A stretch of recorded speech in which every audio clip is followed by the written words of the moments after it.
ব্যাককলের মতো কথা বলেন। তো আমি কি করব? ব্যাককলের মতো কথা বলেন কেন? আমি কি মাইক থেকে দূরে? আপনারা বলেন তো আমার ডানে বাবা বসেন।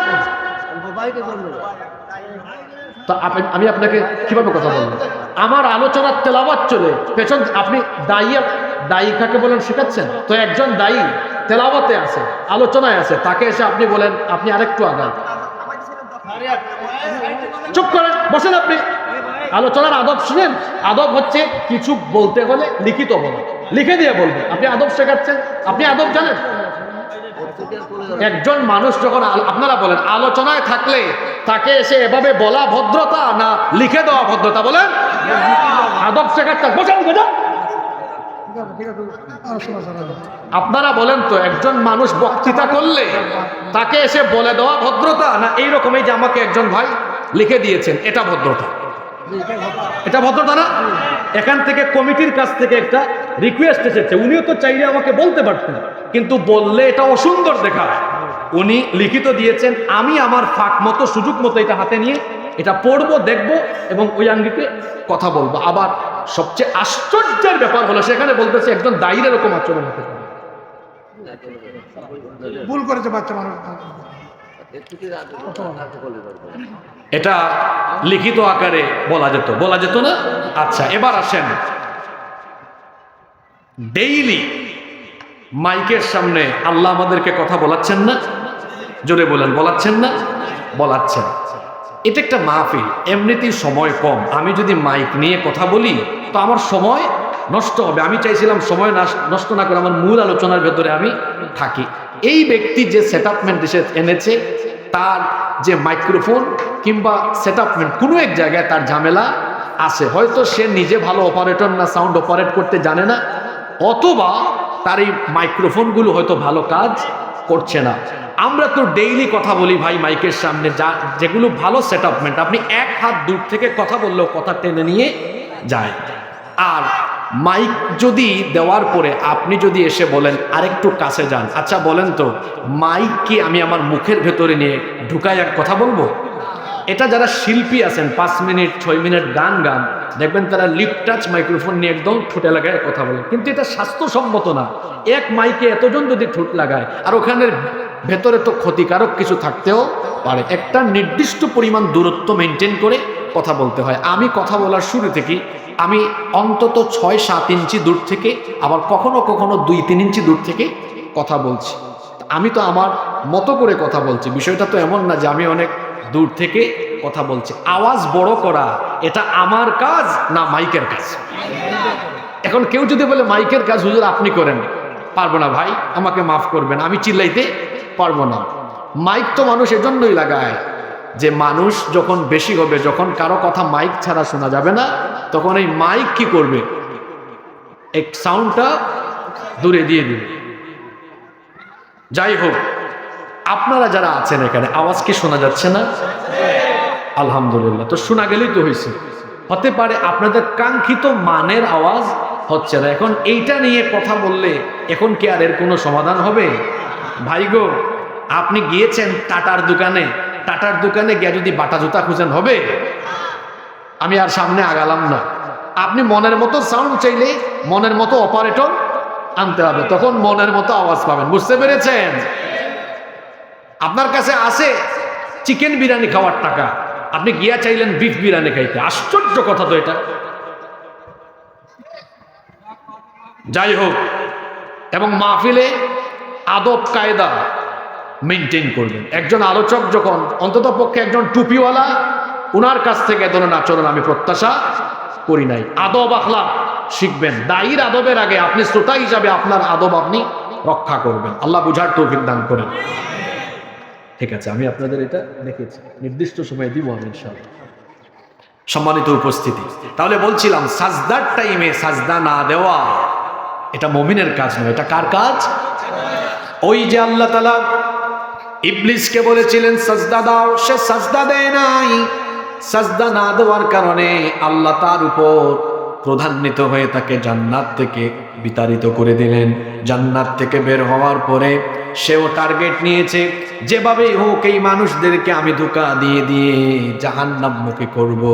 ইবলিস যেহেতু একটা সাজদা না দেওয়ার কারণে জান্নাত থেকে বের হয়েছে, সেজন্য তার লক্ষ্য হলো কোনো মানুষ যেন আল্লাহকে সাজদা না দিতে পারে। সেই জন্য সাজদার টাইমে, নামাজের টাইমে ইবলিস মানুষকে ধোঁকা দেয় সবচাইতে কম না বেশি। আসতে বলবেন না, জোরে বলেন, কম না বেশি। এই জন্য হাদিস শরীফে এসেছে ইবলিস কোন সময় হাসে আর কোন সময় কাঁদে। আল্লাহ নবী বলেছেন, যখন কোনো ব্যক্তি আল্লাহ তাআলাকে সাজদা দেয়, সাজদার এই দৃশ্য দেখে ইয়াতাজালা শাইতানু ফায়াবকি, শয়তান তখন এই দৃশ্য দেখে ওই ব্যক্তির কাছ থেকে দূরে চলে যায়। মনের বেদনায় ফায়াবকি, তখন সে কান্না করে। এই হাদিস আপনাকে আমাকে কি বার্তা দিল? আপনাকে আমাকে কি শিক্ষা দিল? আমরা যখন নামাজে গিয়ে আল্লাহকে সাজদা দেই, ইবলিস এই সাজদার দৃশ্য দেখে কাঁদে, আর আমরা যখন নামাজে যাই না, ইবলিস তখন হাসে। কথা বুঝে থাকলে বলেন দেখি, আমরা যখন নামাজে যাই ইবলিস তখন হাসে না কাঁদে? আসতে বলবেন না, জোরে বলেন, হাসে না কাঁদে? আর আমরা যখন নামাজে যাই না তখন ইবলিস। ওকে, এবার আমার বাবারা, আমার প্রিয় যুবক ভাইয়েরা, আপনারা বলেন তো, যেহেতু নামাজে গেলে ইবলিস কাঁদে, না গেলে ইবলিস হাসে, তাহলে 5 ওয়াক্ত নামাজের টাইমে আপনারা ইবলিসকে হাসাবেন না কাঁদাবেন? সবাই তো বললেন না, জোরে বলেন, হাসাবেন না কাঁদাবেন? তো কাঁদাতে হলে নামাজ ছাড়বেন না আদায় করবেন? কিন্তু আমরা তো আদায় করি না। কিভাবে 5 ওয়াক্ত নামাজ যাচ্ছে? জাতীয় কবি বড় সুন্দর কবিতায় লিখেছেন, ঘুমাইয়া কাজা করেছ ফজর, তখনও জাগনি যখন জোহর, খেলায় খেলায় কেটেছে আসর, মাগরিবের ওই শুনিয়া যান, এখনো জামাতে হওরে শামিল, এখনো এর সাথে আছে স্থান, বাজিছে দামামা বাদরে মামা, শির উঁচু করি মুসলমান, দাওয়াত এসেছে নয়া জামানার, ভাঙা কেল্লায় উড়ে নিশান। কি করে আমাদের নামাজ যায়? আমার জাতীয় কবি প্রতিটি লাইনের মধ্যে সমাজের মানুষের বাস্তব চিত্রগুলো ফুটিয়ে তুলেছেন। ফজর যাচ্ছে ঘুমায়া ঘুমায়া, ঘুমিয়ে আছে, ফজরে যায় না। ফজরের ক্ষণ গেল পরনি নামাজ, জোহরে ও ডুবেছিলে নিয়ে শত কাজ। ফজরের ক্ষণ গেল পরনি নামাজ, জোহরে ও ডুবেছিলে নিয়ে শত কাজ। হেলায় খেলায় গেল আসরের কাল, মাগরিবেও পড়লে না নামাজির সাজ। ফজরের ক্ষণ গেল পরনি নামাজ, জোহরে ও ডুবেছিলে নিয়ে শত কাজ। ফজর যায় ঘুমে, জোহর যায় অবহেলায়, আসর যায় খেলাধুলায়, মাগরিব যায় রং তামাশায়, এশা যায় আড্ডায় আড্ডায়। এইভাবে বুঝি আপনার দৈনন্দিন 5 ওয়াক্ত নামাজ কাজা হয়? এইভাবে যদি দৈনিক 5 ওয়াক্ত নামাজ আপনি ছেড়ে দেন, নামাজের টাইমে আল্লাহকে সাজদা না দেন, তাহলে খুশি হলেন? তাহলে খুশি হয় কে? আসতে বলবেন না, জোরে বলেন, খুশি হয় কে? নামাজে গেলে খুশি হন কে? নাও টেক ইউর ডিসিশন। এখন আপনি আপনার সিদ্ধান্ত নিন। প্রতিদিন 5 ওয়াক্ত নামাজের টাইমে আপনারা কি শয়তানকে খুশি করবেন না আল্লাহকে খুশি করবেন? তো আল্লাহকে খুশি করলে নামাজ আর জীবনে কাজা করা যাবে? জোরে বলেন, কাজা করা যাবে? তাহলে আজকের এই মাহফিল থেকে আমরা কি এই সিদ্ধান্ত নিতে পারি না, আর বেনামাজি হয়ে হয়ে আমরা কোনোদিন আর ইবলিসকে, শয়তানকে খুশি করব না, বরং 5 ওয়াক্ত আল্লাহর কুদরতি চরণে সাজদা দিয়ে আমরা খুশি করব আমাদের মহান রব, তিনি কে? তাইলে 1 নম্বর বিষয়, আপনারা সবাই কি আমার সাথে একমত যে নামাজ আর কাজা করব না? সবাই বলেন ইনশাআল্লাহ। নাম্বার 2 নম্বর, কোন কাজে শয়তান খুশি হয়? উলঙ্গপনা, বেহায়াপনা, নগ্নতা, অশ্লীলতায় ডুবে থাকলে শয়তান খুশি না বেজার? জোরে বলেন, খুশি না বেজার? শয়তানের কাজ হলো মানুষের শরীর থেকে কাপড় চোপড় খুলে ফেলা। দেখেন রব্বুল আলামিন কি বলছেন কোরআনুল কারীমে, আল্লাহ তাআলা বলছেন, ইয়া বনি আদম লা ইয়াফতিনান্নাকুমুশ শাইতানু কামা আখরাজা আবাওয়াইকুম মিনাল জান্নাহ ينزع عنهما لباسهما লিয়ুরিয়াহুমা সাওআতিহিমা। কোরআনে কারীমের 7 নম্বর সূরা সূরাতুল আরাফের 27 নম্বর আয়াতে আল্লাহ বলছেন, ইয়া বানি আদম, হে আদম সন্তান, লা ইয়াফতিনান্নাকুমুশ শাইতান, শয়তান যেন তোমাদেরকে ফিতনায় ফেলতে না পারে। কামা আখরাজা আবাওয়াইকুম মিনাল জান্নাহ, যেইভাবে শয়তান তোমাদের বাপ আদম আলাইহিস সালাম আর তোমাদের মা হাওয়া আলাইহাস সালাম দুইজনকে ফিতনায় ফেলে জান্নাত থেকে বের করে দিয়েছিল। আল্লাহ তাআলা বলেছিলেন, আদম এবং হাওয়া তোমরা দুজনে জান্নাতের ভেতরে থাকো, কিন্তু ওয়ালা তাকরাবা হাদিহিস শাজারা, ওই নিষিদ্ধ গাছের কাছে যেও না। ইবলিস টার্গেট নিল যে করেই হোক আদম এবং হাওয়া আলাইহিমুস সালাম দুইজনকে ধোঁকা দিবে। সে তাদের কাছে গিয়ে বলল, তোমরা কি জানো নাকি আল্লাহ কেন তোমাদেরকে ওই নিষিদ্ধ গাছের কাছে যেতে নিষেধ করেছেন? তার কারণ হলো সেখানে যদি তোমরা যাও তাহলে জান্নাতে তোমরা চিরস্থায়ী হয়ে যাবে। ধোঁকা দিয়ে দিয়ে আমাদের বাপ এবং মা উভয়কে সে ওই নিষিদ্ধ গাছের কাছে নিয়ে গেল। যখনই তারা ওই নিষিদ্ধ গাছের কাছে চলে গেলেন, তখনই তাদের শরীর থেকে জান্নাতি পোশাক খুলে গেল। ইবলিস উভয়ের লজ্জাস্থান দেখিয়ে দিল। কথা বুঝে থাকলে বলেন তো দেখি, ইবলিসের কাজ মানুষের শরীরে কাপড় রাখা না কাপড় খুলে দেওয়া? আরো জোরে বলেন, কাপড় রাখা না খুলে দেওয়া?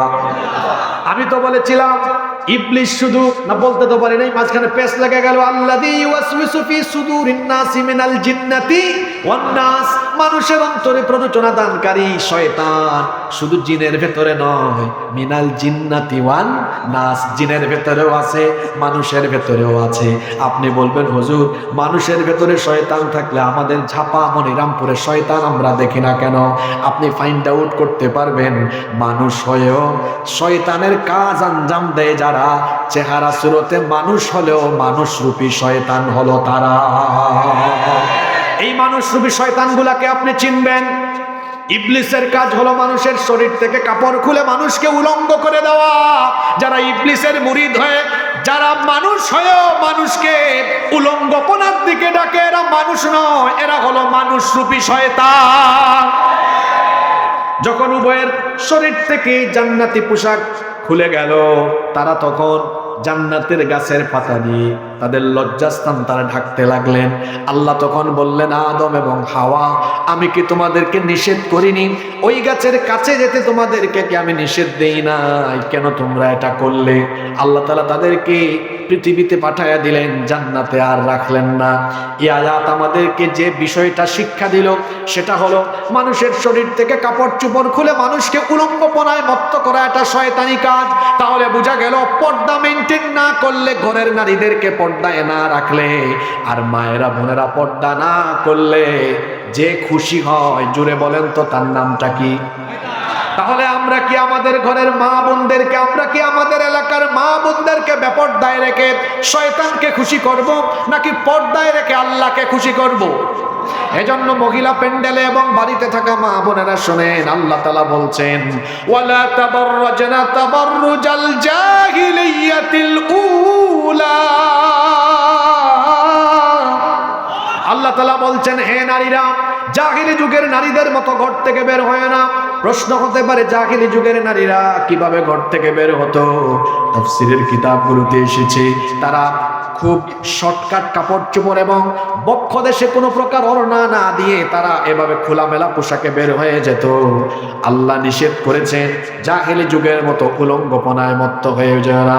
কিন্তু আজ বড় আফসোস হলো, আধুনিক এই জাহেলিয়াতের যুগে শয়তানের এই উলঙ্গপনার কর্মসূচি বাস্তবায়নের জন্য এক শ্রেণীর মানুষ উঠে পড়ে লেগেছে।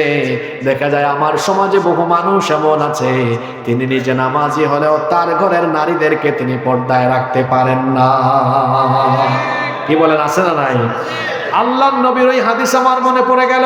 আল্লাহর নবী বলেছেন, শেষ জামানায় আখিরি জামানায় কিয়ামতের আগে আমার উম্মতের মধ্যে এমন কিছু মানুষ থাকবে, এরা উটের জিন সদৃশ উঁচু উঁচু বাহনে চড়ে মসজিদে নামাজে এসে হাজির হবে, কিন্তু তাদের ঘরের নারীদের খবর হলো নিসাউহুম কাসিয়াতুন আরিয়াত, তাদের ঘরের নারীরা উলঙ্গ থাকবে।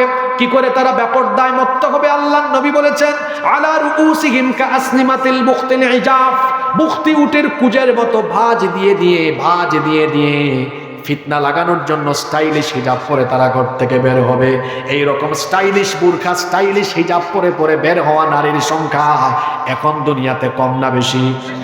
দেখবেন খুব আটোসাটো বুরখা আর স্টাইলিশ হিজাব ভাঁজ দিয়ে তারপরে ঠোঁটের মধ্যে লিপস্টিক আর চেহারার মধ্যে আটা ময়দা আশকারা মাস্কারা দিয়া ঘর থেকে বের হয়ে গেল। বলেন তো এটা পর্দা নাকি পর্দার নামে ফিতনা? এটা হলো পর্দার নামে তামাশা, এটা হলো পর্দার নামে ফিতনা। এজন্য আমার বাবাদেরকে ভাইদেরকে বলবো, খবরদার ঘরের নারীদেরকে বেপরদায় রাখবেন না। কারণ যে পুরুষ তার ঘরের নারীদেরকে বেপরদায় রাখে, এই পুরুষের নাম হলো দাইয়ুস। জোরে বলেন এই পুরুষের নাম কি? আল্লাহর নবী বলেছেন দাইয়ুস পুরুষ আল্লাহর জান্নাতের গন্ধও পাবে না। আর মা বোনরা যারা শুনছেন, ওনাদের প্রতি আমার অনুরোধ হলো, আমার মায়েরা বোনেরা ঘর থেকে যখন বের হবেন পূর্ণাঙ্গ পর্দা করে বের হবেন। পর্দার বিধান দুনিয়ার কোনো আলেম ওলামার নয়, বরং পর্দার বিধান যিনি দিয়েছেন, জোরে বলেন তিনি কে? পর্দায় থাকলে পরে আল্লাহ রাজি হন, খুশি হন। আর বেপর্দায় থাকলে কে খুশি? আসতে বলবেন না, জোরে বলেন কে খুশি? অনেকে আছে তার বউয়ের ফটো ফেসবুকে দেয়, হ্যাঁ ফেসবুকে দেয়, লাইক কমেন্ট ভিক্ষা করে। আপনার বউয়ের নাক কেমন, ঠুট কেমন, গাল কেমন, আপনার বউয়ের বডি স্ট্রাকচার কেমন, এটা যদি অনলাইন বা অফলাইনে মানুষ দেখে, আমি আপনাকে বলবো আপনি একটা বেহায়া, আপনি একটা নির্লজ্জ, রুচিহীন, ব্যক্তিত্বহীন এমন এক পুরুষ, আপনি পুরুষ নামে কলঙ্ক। আপনার পুরুষত্ব আছে কিনা আমার সন্দেহ আছে। কারণ আপনার মোহরানা দিয়ে বিয়ে করা বউ আরেকজন দেখে মজা নেয়, আপনার খারাপও লাগে না? বেহায়া কোথাকার, বেশরম, ওর মধ্যে কোনো লাজ লজ্জা নাই, ওর মধ্যে কোনো রুচি নাই, কোনো ব্যক্তিত্ব নাই। বউ হলো আপনার, মজা নেই কে? মানুষ। খারাপও লাগে না, বেহায়া কোথাকার। আল্লাহ বেহায়াদেরকে হেদায়াত দান করেন। সবকিছু তো কোরআন হাদিস দিয়ে জাস্টিফাই করা লাগে না। কিছু জিনিস তো নিজের কমন সেন্স খাটাইলেও বোঝা যায় যে আমার বউয়ের নাক কেমন, ঠুট কেমন, গাল কেমন, তার বডি স্ট্রাকচার কেমন, পাবলিক সব জানে। তো বইটা আমার, কিন্তু মজা নেই তো সবাই। এটাকে তো আপনি আপনার সম্পদ না, জনগণের সম্পদ বানিয়ে ফেলেন। আপনার লজ্জাও করে না, রুচিহীন পুরুষ, মেলাজ, বেশরম। আল্লাহ এদেরকে হেদায়াত দেন। এখন তো কিছু ছেলে পেলে বের হয়েছে, জেন জি। আমি আপনাদেরকে সতর্ক করছি ভাইয়েরা, এই খপ্পরে পড়েন না। আগে ছিল ফুড ব্লগ, ট্রাভেল ব্লগ, এখন আখেরি জামানার নতুন ফেতনা কাপল ব্লগ। এই ওয়ার্ড চাচারা বুঝেন নাই, যারা বুঝার হেরা বুঝছে। হাজব্যান্ড ওয়াইফ দুজনে মিলে কোথায় যায়, হ্যাঁ কোন কোন জায়গায় গিয়ে পাকপাকুম করে সব ভিডিও ধারণ করে ব্লগ করে ফেসবুক পেজে অথবা ইউটিউবে বা টিকটকে এগুলো আপলোড করবে, লাইক কমেন্ট ভিক্ষা করবে, অথবা চ্যানেল মনিটাইজ করে কয়েকটা ডলার কামানোর ধান্দায় নিজের বউকে জনগণের চোখের পণ্য বানিয়ে তারা বউ দিয়ে ব্যবসা করে। ইন্না লিল্লাহি ওয়া ইন্না ইলাইহি রাজিউন। এই পুরুষদের আমি একটা নাম দিয়েছি, এরা হলো আকাইম্যা বাদাইম্যা পুরুষ।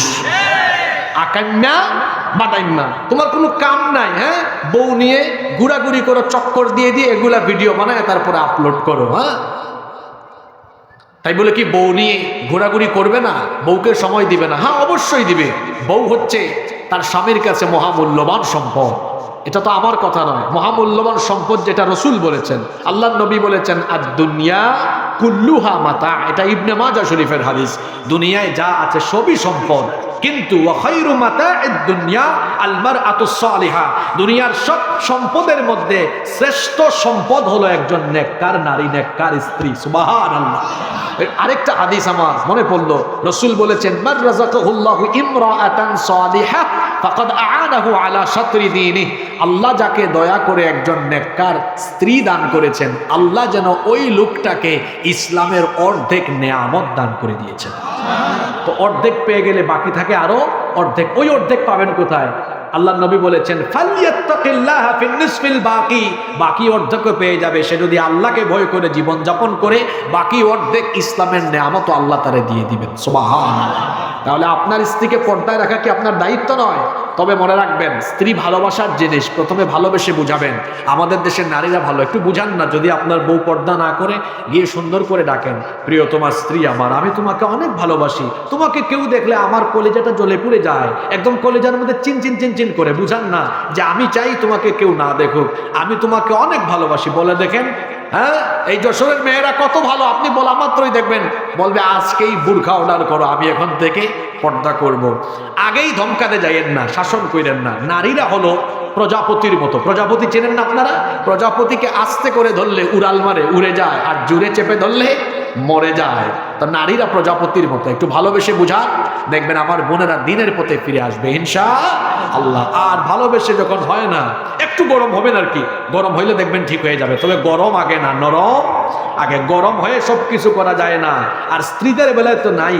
শোনেন, যত বড় হুজুরি হোক, বউয়ের কাছে গিয়ে সবাই খেজুর, ঠিক না?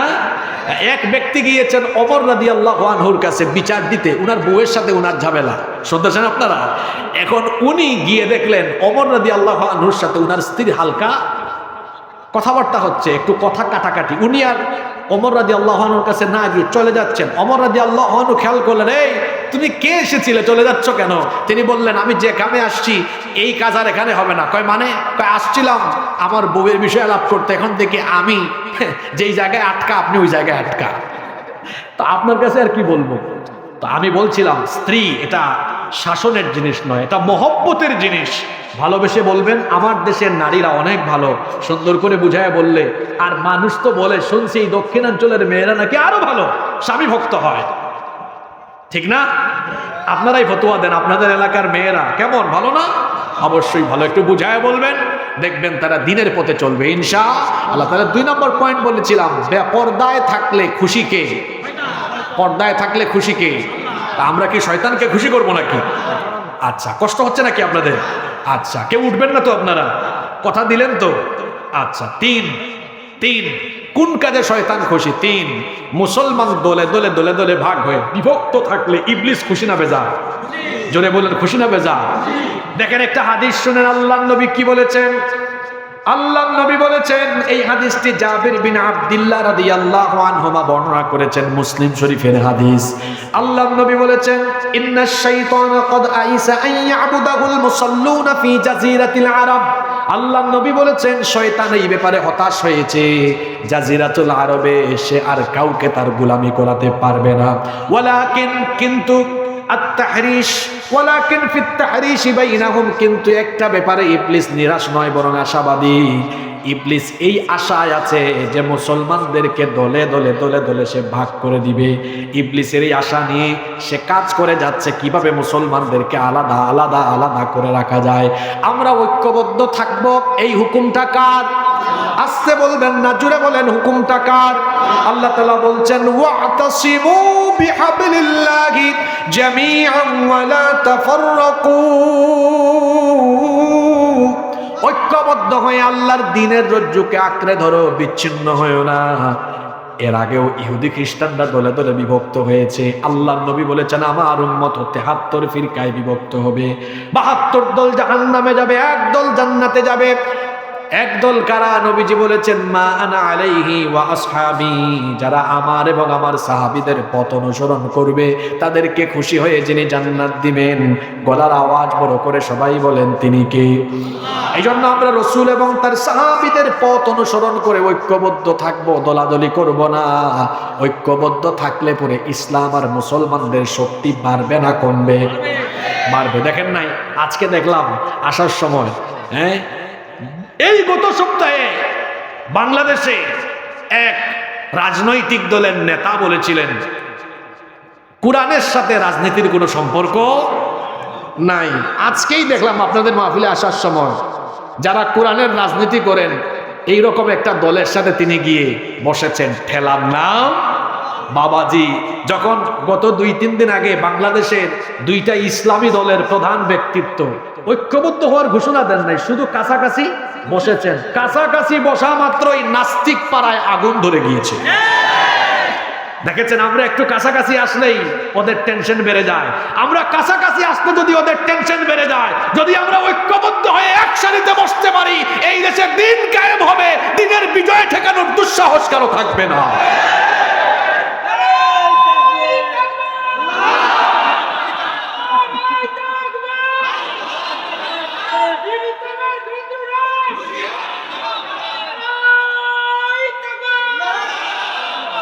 আপনারা বুঝতে পারছেন তো ঠেলার নাম?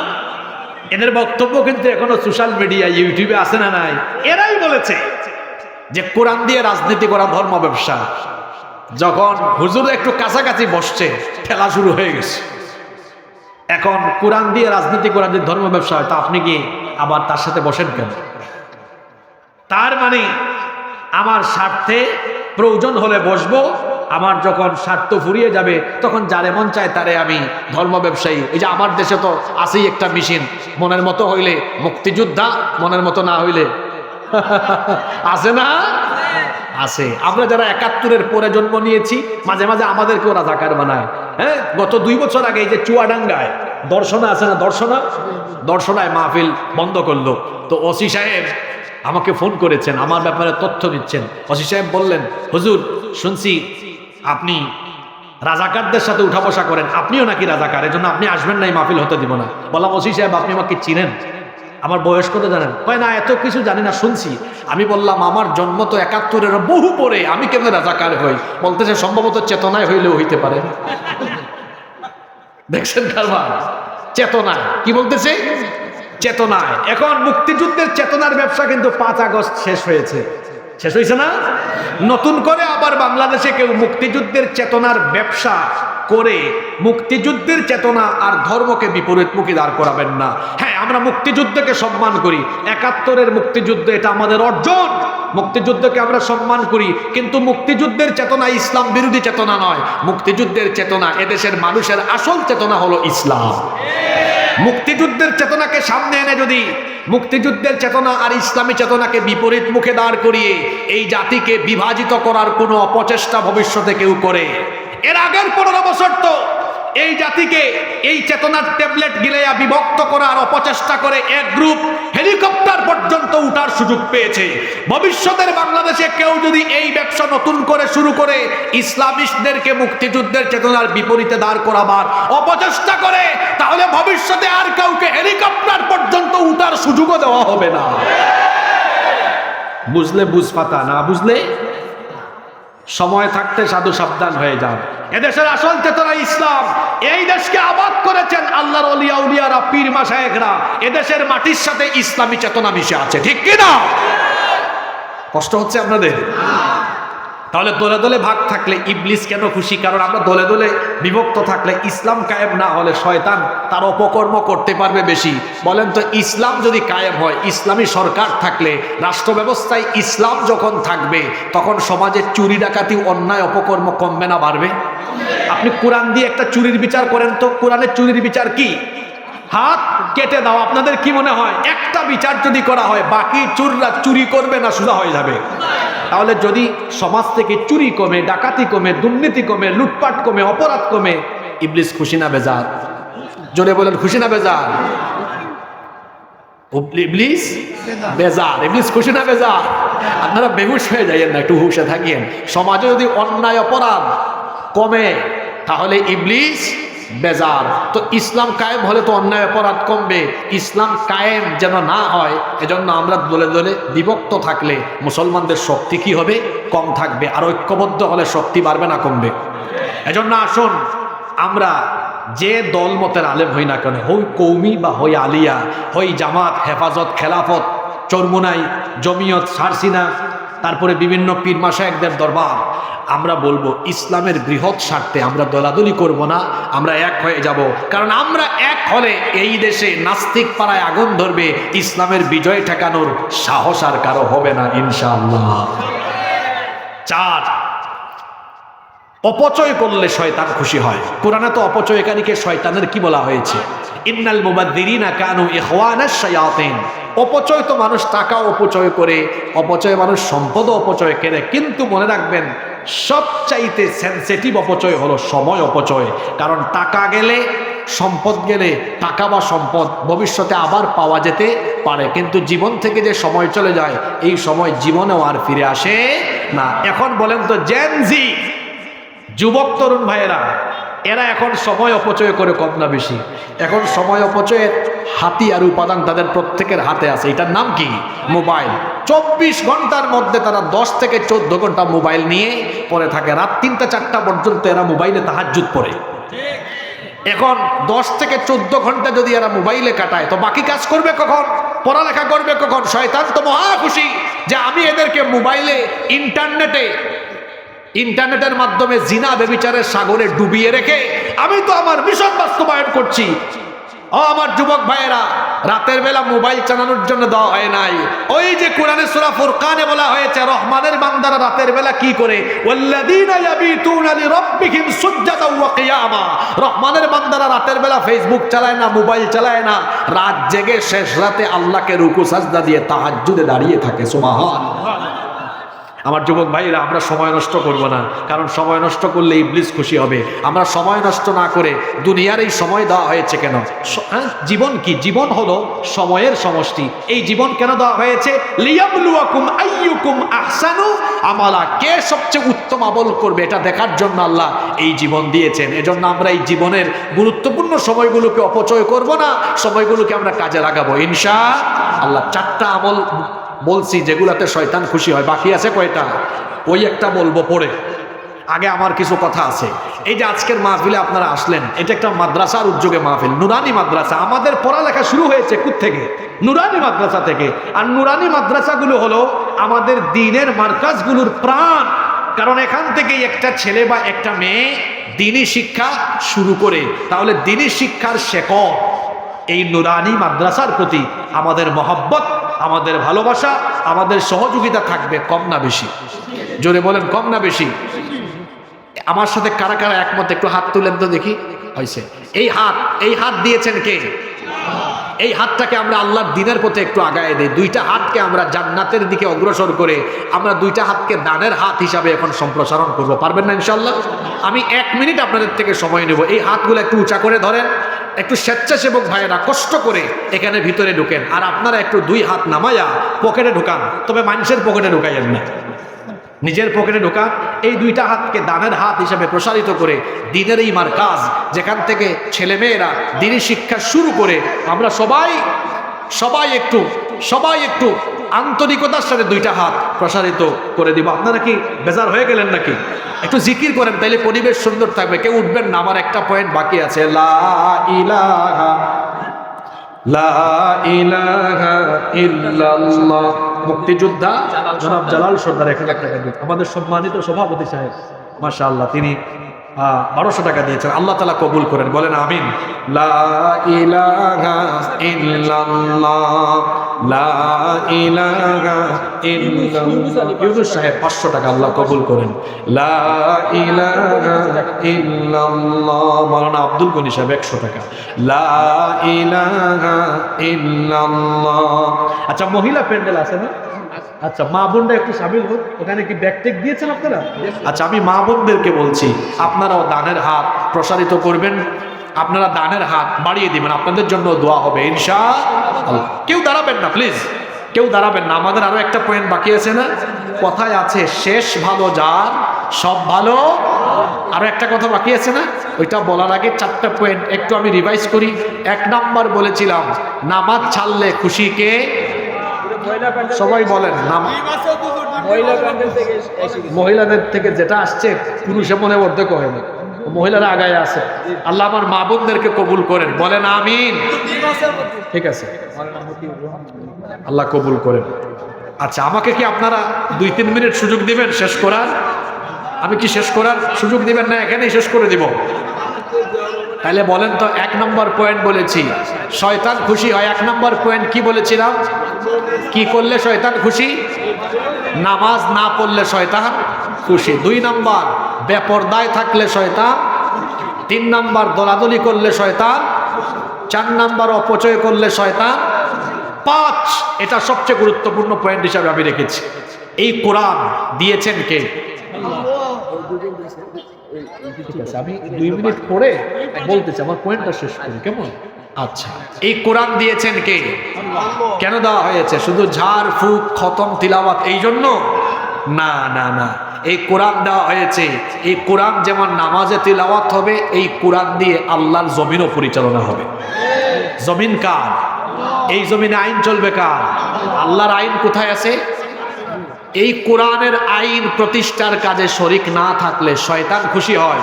শুধু খুশি হয় না, শয়তান তাদেরকে তার ফ্রেন্ড, তার বন্ধু বানায়। ওয়াল্লাযীনা কাফারু ইউকাতিলুনা ফি সাবিলিত তাগুত ফাকাতিলু আউলিয়াআশ শাইতান। আল্লাহ এতে বলেছেন, যারা নাফরমান তারা তাগুতের পথে লড়াই করে, অর্থাৎ আল্লাহর দিন যেন কায়েম না হয় এর বিরুদ্ধে অবস্থান তারা নেয়। আর আল্লাহ বলেছেন এরা শয়তানের বন্ধু, এদের বিরুদ্ধে লড়াই করে, অর্থাৎ যারা দিন প্রতিষ্ঠা বা কোরআন প্রতিষ্ঠা হোক এটা চায় না, এরা কার বন্ধু? জোরে বলেন, কার বন্ধু? তো আমরা কি শয়তানের বন্ধু হয়ে কোরআন বিরোধী কাজে থাকবো, না কোরআন প্রতিষ্ঠায় শামিল হব? আল্লাহ আমাদেরকে তৌফিক দান করেন।